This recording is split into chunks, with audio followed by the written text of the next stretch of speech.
ቴዲ አፍሮ ዳግም ጉዳስ ብሏል። በአልበሙ ዙሪያ ደግሞ ለማመን የሚከብድ ክስተት ተፈጥሯል። የዛሬ መረጃ ሰዓታችን ይህን ጉዳይ በተመለከተ ለእናንተ ለውድ ቤተሰቦቻችሁ የሚነግረው ልዩ ጉዳይ አለ። በሌላ በኩል ደግሞ በቅርቡ በኢትዮጵያ ምድር በታላቅ ድምቀት ከተከናወነው የቅይጥ ማርሻል አርት ወይም ደግሞ MMA ፋይት ውድድር ማግስት አዲስ ነገር ተሰምቷል። የውድድሩ ተሳታፊ የነበረው ንቃተ ህሊና ህዝቡን በእንባ ያራጨበት እጅግ አሳዛኝ ክስተት ስለመፈጠሩ ሰምተናል፣ እንነግራችኋለን። ከዚህ ባሻገር በመዲናችን አዲስ አበባ የተፈጸመው ዘግናኝ ወንጀል ድርጊት ህዝብን አስቆጥቷል። ለመስማት ከሚሰቀጠው የወንጀል ተግባር ጀርባ ግራ አጋቢ ክስተትም ተፈጥሯል። ይህም በተመለከተ በስፋትና በዝርዝር የምንቃኝና የምንዳስስ ይሆናል። ውድ ቤተሰቦቻችን ይህ ኢትዮ ግሎባል 360 ኒውስ ነው። ለቻናላችን አዲስ ከሆናችሁ ሰብስክራይብ እንድታደርጉ በአክብሮት እንጋብዛለን። ቪዲዮን ከወደዳችሁት ላይክ እንዲሁም ሼር በማድረግ ለሌሎች እንድታካፍሉ እንድታጋሩ በአክብሮት እየጠየቅን እነዚህኑ መግቢያችን ላይ ያነሳሳናቸው አነጋጋሪ አስገራሚና ብሎም ደግሞ ልብ የሚነኩ ታሪኮችን በስፋት እንቃኛለን። እስከ ፍጻሜው አብራችሁን ዘለቁ።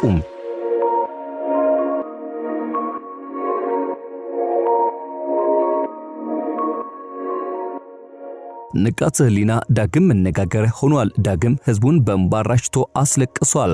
ከደቡብ ምዕራብ ኢትዮጵያ ህዝቦች ክልል ካፋ ዞን ጠሎ ወረዳ ተነስቶ ቲክቶክ ላይ ከወጣበት ቀን ጀምሮ ብዙዎችን ሲያነጋግርና እንዲሁም ደግሞ ሲያስደምም የነበረው ንቃተ ህሊና አዲስ አበባ መጥቶ በኢትዮጵያ ምድር ለመጀመሪያ ጊዜ እጅግ በደመቀና በገነነ መልኩ በተከናወነው የኤምኤምኤ ፋይት ተፋልሞ ሽንፈት ቢገጥመውም ከሽንፈቱ ማግስት ግን እየተሰማ ያለው ነገር አጃይባስ ብሏል። አዲስ አበባ ከከተመ በኋላ የሁሉም ኢትዮጵያዊ ቲክቶክ ተጠቃሚ ዋነኛ ትኩረት ሆኖ የሰነበተውና የከረመው ንቃተ ህሊና ከአንድ ሳምንት በፊት ውድድሩን አከናውኖ ነበር። በኢትዮጵያ የመጀመሪያው የድብልቅ ማርሻል አርት ውድድር ተካሂዶ በነበረበት ጊዜ በፈርቀዳጅነት ለመወዳደር ራሱን ካጨበት ቀን ጀምሮ በራስ መተማመኑና በጂም በሚታየው ያልተቋረጠ ትግል የላብ ጠብታ ብዙዎች ሲገረሙበትና ሲነጋገሩበት ነበር። ሁልጊዜም ታሸንፋለህ አሊያም የምታሸንፍ ይመስልሃል ተብሎ ሲጠየቅ በልበ ሙሉነት የማሸንፍ አይመስለኝም ግን እንደማሸንፍ አውቃለሁ የሚል ልበደንዳናነት ሲናገር ነበር። ተጋጣሚው ዮሐንስ ስለሺ ወይም ደግሞ ጆኒ ጁጁትሱ ከውድድሩ አስቀድሞ በውድድሩ ምን እንደሚገጥመው ያውቃል። ነገር ግን ለስፖርቱ ጅማሮ ራሱ ሊሰዋ መጥቷል ያለው ከዚያ ከውድድር በኋላ ውጤቱ ምንም ይሁን ምን ታሪክ ስምህን መዝገቡ ላይ አስፍሯል ሲል ያሞካሸው ወጣት ሆኗል። በሚታየው ፍልሚያ ቢሸነፍም ብዙ የማይታዩ የህይወት ትግሎችን እንዳሸነፈም በበርካቶች ልብ ውስጥም አንዳች ነገር አንኳኩቶ እንዲገባ ያደረገ ክስተት ተፈጥሯል። አባቱን በቀኙ እናቱን በግራው አስቀምጦ እንዲህ ሲል ተደመጠ። ወዳጆቼ እስከዚህ አብራችሁኝ ስለሆናችሁ አመሰግናለሁ። ውድድሩን በደንብ ተወዳድሬ እንደማንኛውም ሰው ባሸነፍ ደስ ይለኝ ነበር። ይህን ሲናገር ፍጹም ኩራት ከፊቱ ላይ ይታይበት ነበር።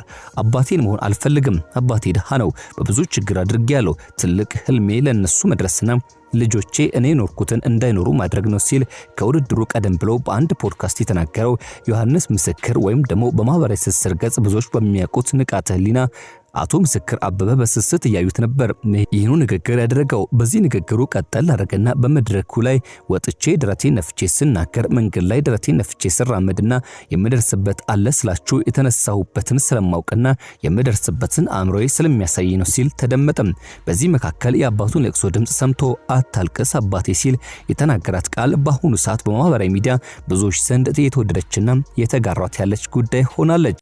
አታልቅስ አባቴ እናቱን ቴኔሽ ባዩን ከጎኑ አስቀምጦ ውድድሩ ብዙሃንን አስተዋውቆኛል፣ ሳንቲም ሰብስቤያለሁ፣ ለእናቴም እቤት ገነባለሁ ያለው ንቃተ ህሊና ለእናቴ ስልም ምንም ነገር አድርጋለሁ ነበር ሲል የተደመጠው። ይህንን ከመናገሩ በፊት ከጭቃ የተሰራች ደሳሳ ቆርቆሮ ክዳን ቤታቸውን ከውስጥ በሸራ የተለጠፈ ደሳሳ ጎጆቻቸውን እያሳየ ነበር። ይህ ቪዲዮ በማህበራዊ ትስስር ገጽ ከሰፈረበት ሰዓት ጀምሮ እጅግ በርካታ ታዋቂ ሰዎች በዚያ ስር ያላቸውን ክብርና ፍቅር እየገለጹለት ይገኛሉ። ለተናገሩት ቃልም ይቅርታ የጠየቁት ተበራክቷል። ይህ ቪዲዮ ይህ መረጃ እስካጠናቀርንበት ሰዓት ከ1.3 ሚሊዮን በላይ እይታ በራሱ የቲክቶክ ገጽ ተመልካች አግኝቶለታል። በተጨማሪም የህይወት መንገዱ ለብዙ ወጣቶች አበረታችና አነቃቂ እንደሆነ ጠቅሶ አሸንፋለሁ የሚለው ለዚህ ነው ያለው ንቃተ ህሊና እውነትም አሸንፋል ብለውታል። እሱም ኮሜንት ሳነብ አለቀስኩ ሲል መልሷል። የዚህ ወጣት ህይወት የጀመረው ቲክቶክ ላይ አይደለም። ሰፈር ከማስቸገር ከመደብደብ ከመንጠቅና ወደ አዲስ አበባ ጎዳናዎች ከመሰደድ ከመኖር እንጂ በአዲስ አበባ በጎዳና የኖረው በልጅነት ጉልበቱ ሳይጸና የቀን ስራ ሰርቶ ባሪላ ተሸክሞ የህይወት መንገዱን ለማቅናት በቆጠባ ሳንቲም ወደ ወላጆቹ ተመልሶ ጠንክሮ ተምሮ ጎበዝ ተማሪ ሆኖ ጅማ ዩኒቨርሲቲ ገብቶ ከዚያም ወጥቶ ህይወትን ተጋፍቶ ማሸነፍን በገሃድ ያሳየም በመኖር ውስጥ የተገለጠ ብርታትን ያረጋገጠ ሰው ነው። ህይወት ስለማሸነፍ አይደለችም፣ ምን ያህል ተቀጠቀጣለህ ሳይሆን ተቀጥቀጣ ምን ያህል ወደፊት መራመድ ትችላለህ ነው ሲል የሚናገረው ንቃተ ህሊና ወይም ደግሞ ዮሐንስ ምስክር ህሊና በህይወትም በተፋላሚውም ተቀጥቅጦ ራሱን ለስፖርት ራሱን ለእናትና አባቱ ሲል ሰውቶ ሳይቆም የብዙሃን ልብ ዳግም አሸንፎ የቀጠለ የዚህ ዘመን ትውልድ ተምሳሌታዊ በገሬ ወጣት ሆኖ እየታየ ይገኛል። ንቃተ ህሊና ዛሬም የብዙዎች ልብ እያንኳኳና ብዙዎችም እንዲመሰክሩለት እያደረገ ያለ ወጣት ሆኗል።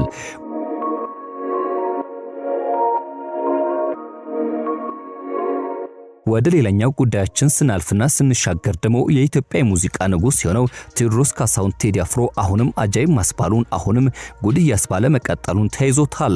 ቴዎድሮስ ካሳሁን ቴዲ አፍሮ በኢትዮጵያ ኪነጥበብ ታሪክ ውስጥ ሌላ የማይታመን ደማቅ አሻራ አኑሯል። የቴዲ አፍሮ የዩቲዩብ ቻናል 2 ሚሊዮን ሰብስክራይበርስ በመሙላት አዲስ ምዕራፍ ከፍቷል። አስገራሚው የቴዲ ተአምር ያስባለው ክስተት እዚህ ጋር ይነሳል።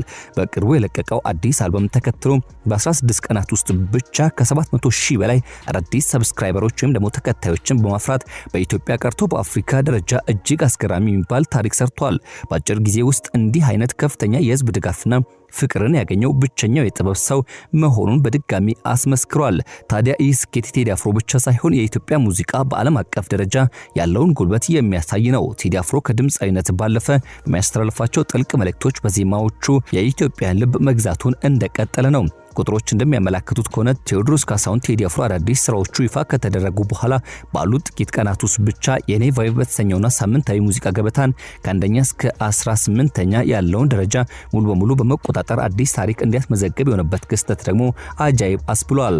ዳስጣል ወይም ደግሞ አንሳው የተሰኘው የሙዚቃ አልበሙ የመክፈቻ ስራ በአንድ ሳምንት ጊዜ ውስጥ ብቻ ከ4.4 ሚሊዮን በላይ አዳዲስ ተመልካቾችን ማግኘት የቻለ የሳምንቱ ቀዳሚ ሙዚቃ ሲሆን በአጠቃላይ እስካሁን ባለው ሂደት ወደ 22 ሚሊዮን የሚጠጋ እይታ አግኝቷል።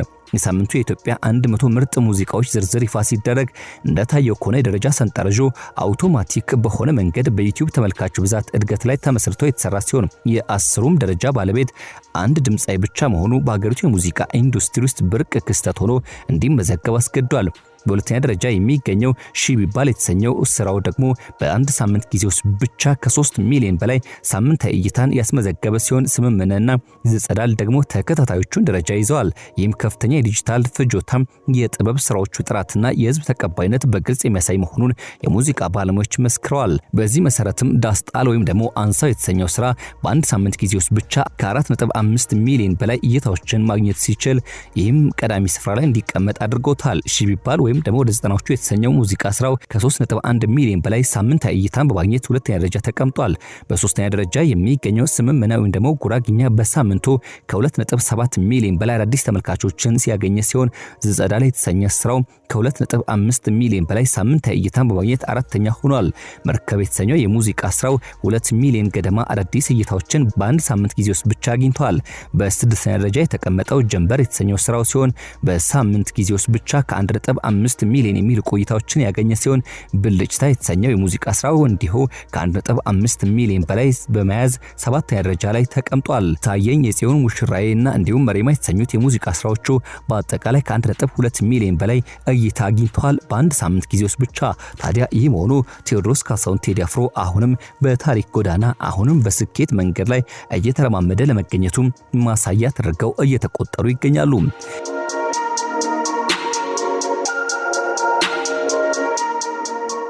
በበስተመጨረሻ መረጃችን የብዙዎችን ልብ የሰበረውና ያስደነገጠው በአዲስ አበባ የበርካቶችን እንባ ያራጨው አሰቃቂና ዘግናኝ ወንጀል ታሪክን በተመለከተ ነግራችኋለን።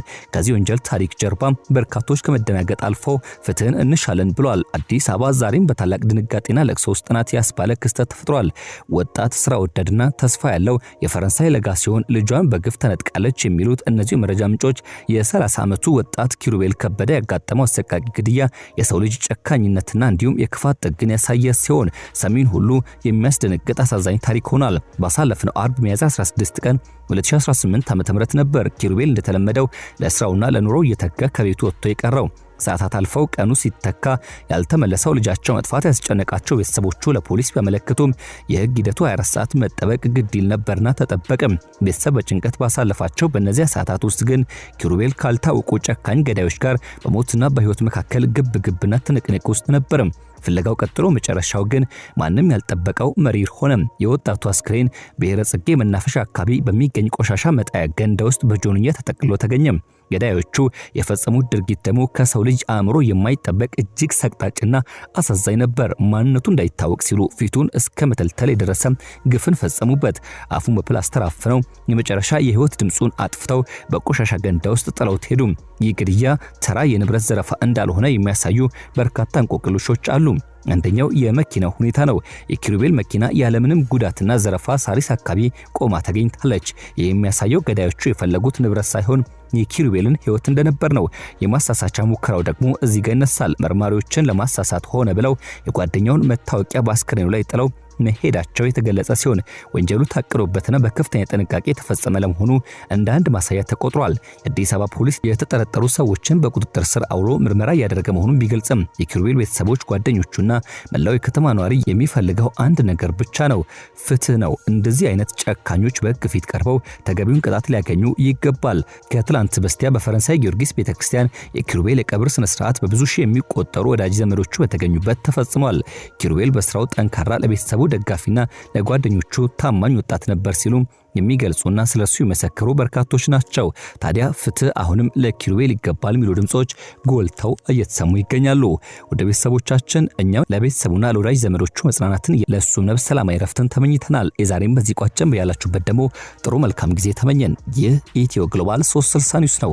ለቻናላችን አዲስ ከሆናችሁ ሰብስክራይብ እንድታደርጉ በአክብሮት ስንጋብዝ፣ ቪዲዮን ከወደዳችሁት ላይክ እንዲሁም ሼር በማድረግ ለሌሎች እንድታካፍሉ መጠየቅ ጭምር ነው። መልካም ጊዜ